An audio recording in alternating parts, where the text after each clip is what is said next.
आप सभी को चैत्र नवरात्रि की हार्दिक शुभकामनाएं। ओम चंडिका देवी को नमस्कार है। मार्कंड जी ने कहा, पितामह जो इस संसार में परम गोपिन है तथा मनुष्यों के सब प्रकार से रक्षा करने वाला है, और जो अब तक आपने दूसरा किसी के सामने प्रकट ना किया हो, ऐसा कोई साधन मुझे बतलाइए।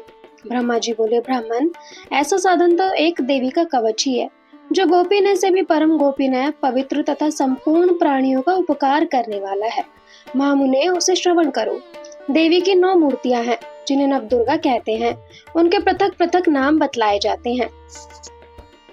प्रथम माता का नाम शैलपुत्री है, दूसरी मूर्ति का नाम ब्रह्मचारिणी है, तीसरा स्वरूप चंद्रघंटा के नाम से प्रसिद्ध है, चौथी मूर्ति को कुष्मांडा कहते हैं, पांचवी दुर्गा का नाम स्कंद माता है, देवी के छठे रूप को कात्यायनी कहते हैं, सातवां कालरात्रि और आठवां स्वरूप महागौरी के नाम से प्रसिद्ध है, नवी दुर्गा का नाम सिद्धात्री है। ये सब नाम सर्वज्ञ महात्मा वेद भगवान द्वारा ही प्रतिपादित हुए हैं। जो मनुष्य अग्नि में जल रहा हो, रणभूमि में शत्रुओं से घिर गया हो, विषम संकट में फंस गया हो तथा इस प्रकार भय से आतुर होकर जो भगवती दुर्गा की शरण में प्राप्त हुए हों, उनका कभी कोई अमंगल नहीं होता।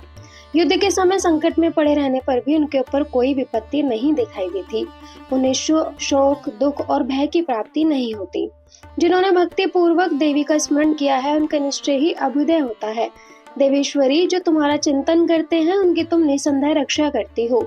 चामुंडा देवी प्रेत पर आरूढ़ होती हैं, बाराही भैंसे पर सवारी करती हैं, ऐन्द्री का वाहन ऐरावत हाथी है, वैष्णवी देवी गरुड़ पर ही आसन जमाती हैं, माहेश्वरी वृक्ष पर आरूढ़ होती हैं, कुमारी का वाहन मयूर है, भगवान विष्णु की प्रियतमा लक्ष्मी देवी कमल के आसन पर विराजमान है और हाथों में कमल धारण किए हुए हैं। वृक्ष पर आरूढ़ ईश्वरी देवी ने श्वेत रूप धारण कर रखा है। ब्रह्मा देवी हंस पर बैठी हुई है और सब प्रकार के आभूषणों से विभूषित है। ये सभी माताएं सब प्रकार की योग शक्तियों से संपन्न हैं। इनके सिवा और भी बहुत सी देवियां हैं, जो अनेक प्रकार के आभूषणों की शोभा से युक्त तथा नाना प्रकार के रत्नों से सुशोभित हैं। ये संपूर्ण देवियां क्रोध में भरी हुई हैं और भक्तों की रक्षा के लिए रथ पर बैठी दिखाई देती हैं। ये शंख, चक्र, गदा, शक्ति, हल और मूसल, खेटक और तोमर, परशु तथा पाश, कुंत और त्रिशूल एवं उत्तम शार्कधनुष आदि अस्त्र शस्त्र अपने हाथों में धारण करती हैं। दैत्यों के शरीर का नाश करना, भक्तों को विधान देना और देवताओं का कल्याण करना, यही उनके शस्त्र धारण का उद्देश्य है। महान रौद्र रूप, अत्यंत घोर पराक्रम, महान बल और महान उत्साह वाली देवी, तुम महान भय का नाश करने वाली हो, तुम्हें नमस्कार है। तुम्हारी ओर देखना भी कठिन है। शत्रुओं का भय बढ़ाने वाली जगदम्बिके, मेरी रक्षा करो। पूर्व दिशा में ऐन्द्री इंद्र शक्ति मेरी रक्षा करें, अग्नि कोण में अग्नि शक्ति, दक्षिण दिशा में वाराही तथा नित्य कोण में खड्ग धारिणी मेरी रक्षा करें। पश्चिम दिशा में वारुणी और वायव्य कोण में मृत पर सवारी करने वाली देवी मेरी रक्षा करें। उत्तर दिशा में कुमारी और ईशान कोण में शूल धारिणी देवी रक्षा करें। ब्रह्माणी, तुम ऊपर की ओर से मेरी रक्षा करो और वैष्णवी देवी नीचे की ओर से मेरी रक्षा करें। इसी प्रकार शव को अपना वाहन बनाने वाली चामुंडा देवी 10 दिशाओं में मेरी रक्षा करें। जया आगे से और विजय पीछे की ओर से मेरी रक्षा करें। वाम भाग में अजिता और दक्षिण भाग में अपराजिता रक्षा करें। उद्योतनी शिखा की रक्षा करें। उमा मेरे मस्तक पर विराजमान होकर रक्षा करें। ललाट में मालाधारी रक्षा करे और यशस्विनी देवी मेरी बोहों का संरक्षण करे। बोहों के मध्य भाग में त्रिनेत्रा और नथनों की यमघंटा देवी रक्षा करें। दोनों नेत्रों के मध्य भाग में और शंखिनी और कानों में द्वारवासिनी रक्षा करें। कालिका देवी कपोलों की तथा भगवती शांकरी कानों के मूल भाग की रक्षा करें। नासिका में सुगंधा और ऊपर के ओठ में चर्चिका देवी रक्षा करें। नीचे के ओठ में अमृत कला तथा जिह्वा में सरस्वती देवी रक्षा करें। कुमारी दांतों की और चंडिका कंठ प्रदेश की रक्षा करें। चित्रघंटा गले की घाटी की और महामाया तालु में रहकर रक्षा करें। कामाक्षी थोड़ों की और सर्वमंगला मेरी वाणी की रक्षा करें। भद्रकाली ग्रीवा में और धुरंधरी पृष्ठवंश में रहकर रक्षा करें। कंठ के भारी भाग में नीलग्रीवा और कंठ की नली में नलकुंवरी रक्षा करें। दोनों कंधों में खड़गनी और मेरे दोनों भुजाओं की वृषधारिणी रक्षा करें। दोनों हाथों में दंडिनी और उंगलियों में अंबिका देवी रक्षा करें। सुलेश्वरी नखों की रक्षा करें। कुलेश्वरी कुक्षी में रहकर रक्षा करें। महादेवी दोनों स्तनों की और शोक विनाशिनी देवी मन की रक्षा करें। ललिता देवी हृदय में और शूलधारिणी देवी उदर में रहकर रक्षा करें। नाभि में कामिनी और गुहा भाग की गुहेश्वरी रक्षा करें। पूतना और कामिका लिंग की और महिषवाहिनी गुदा की रक्षा करें। भगवती कटी भाग में और विंध्यवासिनी घुटनों की रक्षा करें। संपूर्ण कामनाओं को देने वाली महाबली देवी दोनों पिंड लोकों की रक्षा करें। नरसिंह देवी दोनों घुटनों की और तेजस्वी देवी दोनों चरणों के पृष्ठ भाग की रक्षा करें।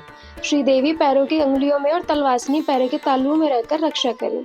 अपनी दाढ़ों के कारण भयंकर दिखाई देने वाली दृष्ट कराली देवी नखों की और ऊर्ध्व केशनी देवी केशों की रक्षा करें। रोम विलाय के छिद्रों में कोबेरी और त्वचा की बागेश्वरी देवी रक्षा करें। पार्वती देवी रक्त मज्जा वसा मांस हड्डी और मेद की रक्षा करें। आंतों की कालरात्रि और पित्त की मुक्तेश्वरी रक्षा करें। मूलाधार आदि कमल कोशों में पद्मावती देवी और कफ में चूड़ामणि देवी स्थित होकर रक्षा करें। नख के तेज की ज्वालामुखी रक्षा करें, जिसका किसी भी अस्त्र से अस्त्र भेदन नहीं हो सकता, वह बेता देवी शरीर की समस्त संधियों में रहकर रक्षा करें। ब्रह्माणी आप मेरे वीर की रक्षा करें। छत्रेश्वरी छाया की तथा धर्म धारिणी देवी मेरे अहंकार मन और बुद्धि की रक्षा करें। हाथों में व्रज धारण करने वाली व्रजस्त्र देवी मेरे प्राण अपान व्यान उदान और समान वायु की रक्षा करें। कल्याण से शोभित होने वाली भगवती कल्याण शोभना मेरे प्राण की रक्षा करें। रस रूप गंध शब्द और स्पर्श इन विषयों का अनुभव करते समय योगिनी देवी रक्षा करें तथा सतोगुण रजोगुण और तमोगुण की रक्षा सदा नारायणी देवी करें। वाराही आयु की रक्षा करें, वैष्णवी धर्म की रक्षा करें तथा चक्रनी देवी यश कीर्ति लक्ष्मी धन तथा विद्या की रक्षा करें। इंद्राणी आप मेरे गोत्र की रक्षा करें। चंडिके तुम मेरे पशुओं की रक्षा करो। महालक्ष्मी पुत्रों की रक्षा करें और भैरवी पत्नी की रक्षा करें। मेरी पद की सुप्ता तथा मार्गकारी क्षेमकारी रक्षा करें। राजा के दरबार में महालक्ष्मी रक्षा करें तथा सब और व्याप्त रहने वाली विजय देवी संपूर्ण भयों से मेरी रक्षा करें। देवी जो स्थान कवच में नहीं कहा गया है अतएव रक्षा से रहित है, वह सब तुम्हारे द्वारा सुरक्षित हो, क्योंकि तुम विजयशालिनी और पाप नाशिनी हो। यदि अपने शरीर का भला चाहे तो मनुष्य बिना कवच के कहीं पग भी न जाए, कवच का पाठ करके ही यात्रा करे। कवच के द्वारा सब ओर से सुरक्षित मनुष्य जहाँ जहाँ भी जाता है वहाँ वहाँ उसे धन लाभ होता है तथा संपूर्ण कामनाओं को सिद्ध करने वाली विजय की प्राप्ति होती है। मैं जिस जिस अभिष्ट वस्तु का चिंतन करता है उसको निश्चय ही प्राप्त कर लेता है। वह पुरुष इस पृथ्वी पर तुलना रहित महान ऐश्वर्य का भागी होता है। कवच से सुरक्षित मनुष्य निर्भय हो जाता है, युद्ध में उसकी कहीं भी पराजय नहीं होती तथा वह तीनों लोकों में पूजनीय होता है। देवी का यह कवच देवताओं के लिए भी दुर्लभ है। जो प्रतिदिन नियम पूर्वक तीनों संध्याओं के समय श्रद्धा के साथ इसका पाठ करता है उसे देवी कला प्राप्त होती है तथा वह तीनों लोकों में कहीं भी पराजित नहीं होता। इतना ही नहीं, वह अपमृत्यु से रहित तो 100 से भी अधिक वर्षों तक जीवित रहता है। मकरी चेचक और कोढ़ आदि उसकी संपूर्ण व्याधियां नष्ट हो जाती हैं। कनेर भाग अफीम धतूरे आदि का स्थावर विष, सांप और बिच्छू आदि के काटने से चढ़ा हुआ जंगम विष तथा अहिफेन और तेल के संयोग आदि से बनने वाला कृत्रिम विष, ये सभी प्रकार के विष दूर हो जाते। 5वां अध्याय। देवताओं द्वारा देवी की स्तुति। चंडमुंड के मुख से अंबिका के रूप की प्रशंसा सुनकर शुंभ का उनके पास दूत भेजना और दूत का निराश लौटना। ओम इस उत्तर चरित्र के रुद्र ऋषि हैं, महासरस्वती देवता हैं, अनुष्टुप्म छंद है, भीमा शक्ति है, भ्रामरी बीज है, सूर्य तत्व है और सामदेव स्वरूप है। महासरस्वती की प्रसन्नता के लिए उत्तर चरित्र के पाठ में इसका विनियोग किया जाता है। जो अपने कर कमलों में घंटा शूल हल शंख मूषल चक्र धनुष और बाण धारण करती हैं, शरद ऋतु के शोभा संपन्न चंद्रमा के समान जिनकी मनोहर कांति है, जो तीनों लोकों की आधारभूता और शुंभ आदि दैत्यों का नाश करने वाली है तथा गौरी के शरीर से जिनका प्राकट्य हुआ है, उन महान सरस्वती देवी का मैं निरंतर भजन करता हूँ। ऋषि कहते हैं, पूर्व काल में शुंभ और निशंभ नामक असुरों ने अपने बल के घमंड में आकर शचीपति इंद्र के हाथ से तीनों लोकों का राज्य और यज्ञ भाग छीन लिए। वे ही दोनों सूर्य चंद्रमा कुबेर यम और वरुण के अधिकार का भी उपयोग करने लगे। वायु और अग्नि का कार्य भी वे ही करने लगे। उन दोनों ने सब देवताओं को अपमानित, राज्य भ्रष्ट, पराजित तथा अधिकारहीन करके स्वर्ग से निकाल दिया। उन दोनों महान असुरों से तिरस्कृत देवताओं ने अपराजिता देवी का स्मरण किया और सोचा, जगदम्बा ने हम लोगों को वरदान दिया था कि आपत्ति काल में स्मरण करने पर मैं तुम्हारी सब आपत्तियों का तत्काल ही नाश कर दूंगी। यह विचार कर देवता गिरिराज हिमालय पर गए और वहां भगवती विष्णु माया की स्तुति करने लगे। देवता बोले, देवी को नमस्कार है, महादेवी शिवा को सर्वदा नमस्कार है, प्रकृति एवं भद्रा को प्रणाम है। हम लोग नियम पूर्वक जगदम्बा को नमस्कार करते हैं, रुद्रा को नमस्कार है, नित्य गौरी एवं धात्री को बारंबार नमस्कार है, ज्योत्सनमयी चंद्र रूपिणी एवं सुख स्वरूप देवी को सतत प्रणाम है। शरणागतों का कल्याण करने वाली वृद्धि एवं सिद्धि रूप देवी को हम बारंबार नमस्कार करते हैं। नेत्रयंती राजाओं की लक्ष्मी तथा शिवारणी स्वस्वरूपा आप जगदम्बा को बारंबार नमस्कार है। दुर्गा, दुर्गपारा, सारा, सर्वकारिणी, ख्याति, कृष्णा और ध्रुमा देवी को सर्वदा नमस्कार है। अत्यंत सौम्य तथा अत्यंत रौद्र रूपा देवी को हम नमस्कार करते हैं। उन्हें हमारा बारंबार प्रणाम है। जगत की आधारभूता कृति देवी को बारंबार नमस्कार है। जो देवी सब प्राणियों में विष्णु माया के नाम से कही जाती है, उनको नमस्कार, उनको नमस्कार, उनको बारंबार नमस्कार है। जो देवी सब प्राणियों में चेतना कहलाती है, उनको नमस्कार, उनको नमस्कार, उनको बारंबार नमस्कार है। जो देवी सब प्राणियों में बुद्धि रूप से स्थित है, उनको नमस्कार, उनको नमस्कार, उनको बारंबार नमस्कार है। जो देवी सब प्राणियों में निद्रा रूप से स्थित है, उनको नमस्कार, उनको नमस्कार, उनको बारंबार नमस्कार है। जो देवी सब प्राणियों में शुद्ध रूप से स्थित है, उनको नमस्कार, उनको नमस्कार, उनको बारंबार नमस्कार है। जो देवी सब प्राणियों में छाया रूप से स्थित है, उनको नमस्कार, उनको नमस्कार, उनको बारंबार नमस्कार है। जो देवी सब प्राणियों में शक्ति रूप से स्थित है, उनको नमस्कार, उनको नमस्कार, उनको बारंबार नमस्कार है। जो देवी सब प्राणियों में त्रिशण रूप से स्थित है, उनको नमस्कार, उनको नमस्कार, उनको बारंबार नमस्कार है। जो देवी सब प्राणियों में शांति रूप से स्थित है, उनको नमस्कार, उनको नमस्कार, उनको बारंबार नमस्कार है। जो देवी सब प्राणियों में जाति रूप से स्थित है, उनको नमस्कार, उनको नमस्कार, उनको बारंबार नमस्कार है। जो देवी सब प्राणियों में लज्जा रूप से स्थित है, उनको नमस्कार, उनको नमस्कार, उनको बारंबार नमस्कार है। जो देवी सब प्राणियों में शांति रूप से स्थित है, उनको नमस्कार, उनको नमस्कार, उनको बारंबार नमस्कार है। जो देवी सब प्राणियों में श्रद्धा रूप से स्थित है, उनको नमस्कार, उनको नमस्कार, उनको बारंबार नमस्कार है। जो देवी सब प्राणियों में कांति रूप से स्थित है, उनको नमस्कार, उनको नमस्कार, उनको बारंबार नमस्कार है। जो देवी सब प्राणियों में लक्ष्मी रूप से स्थित है, उनको नमस्कार, उनको नमस्कार, उनको बारंबार नमस्कार है। जो देवी सब प्राणियों में दत्ता रूप से स्थित है, उनको नमस्कार, उनको नमस्कार, उनको बारंबार नमस्कार है। जो देवी सब प्राणियों में स्मृति रूप से स्थित है, उनको नमस्कार, उनको नमस्कार, उनको बारंबार नमस्कार है। जो देवी सब प्राणियों में दया रूप से स्थित है, उनको नमस्कार, उनको नमस्कार, उनको बारंबार नमस्कार है। जो देवी सब प्राणियों में दृष्टि रूप से स्थित है, उनको नमस्कार, उनको नमस्कार, उनको बारंबार नमस्कार है। जो देवी सब प्राणियों में माता रूप से स्थित है, उनको नमस्कार, उनको नमस्कार, उनको बारंबार नमस्कार है। जो देवी सब प्राणियों में भ्रांति रूप से स्थित है, उनको नमस्कार, उनको नमस्कार, उनको बारंबार नमस्कार है। जो जीवों के इंद्रिय वर्ग की अधिष्ठा देवी एवं सब प्राणियों में सदा व्याप्त रहने वाली है, उन व्यापती देवी को बारंबार नमस्कार है। जो देवी चैतन्य रूप से संपूर्ण जगत को व्याप्त करके स्थित है, उनको नमस्कार, उनको नमस्कार, उनको बारंबार नमस्कार है। पूर्व काल में अपने अभिष्ट की प्राप्ति होने से देवताओं ने जिनकी स्तुति की तथा देवराज इंद्र ने बहुत दिनों तक जिनका सेवन किया, वह कल्याण की साधनभूता ईश्वरी हमारा कल्याण और मंगल करे तथा सारी आपत्तियों का नाश कर डाले। उद्दंड दैत्यों से सताए हुए भी हम सभी देवता जिन परमेश्वरी को इस समय नमस्कार करते हैं तथा जो भक्ति से विनम्र पुरुषों द्वारा स्मरण की जाने पर तत्काल ही संपूर्ण विपत्तियों का नाश कर देती हैं, वे जगदम्बा हमारे संकट को दूर करें।